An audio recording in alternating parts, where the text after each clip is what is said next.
യേശുവിൻ്റെ ആദ്യത്തെ അത്ഭുത പ്രവൃത്തി.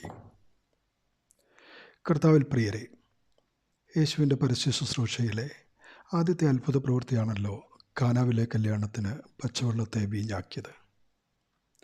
5 അപ്പം കൊണ്ട് 5000 പേരെ പോഷിപ്പിക്കുകയും പച്ചവെള്ളത്തെ വീഞ്ഞാക്കുകയും ചെയ്തതുവഴി തനിക്ക് വിശുദ്ധ കുർബാനയിലെ അപ്പവീഞ്ഞുകളിൽ രൂപാന്തരം വരുത്തി അത് നമ്മുടെ രക്ഷയ്ക്കുള്ള തൻ്റെ തിരുശരീര രക്തങ്ങളാക്കി മാറ്റുവാൻ സാധിക്കുമെന്ന് സ്വർഗത്തിൽ നിന്നിറങ്ങിയ ജീവനുള്ള അപ്പമായ മശിഹ വെളിപ്പെടുത്തി.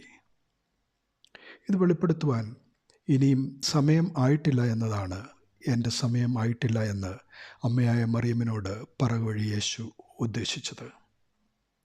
പ്രിയമുള്ളവരെ, അപ്പവീഞ്ഞുകളെ തിരുശരീര രക്തങ്ങളാക്കി മാറ്റുവാൻ കഴിയുന്ന കർത്താവിന് നമ്മുടെ ജീവിതത്തെയും രൂപാന്തരപ്പെടുത്തുവാൻ സാധിക്കും.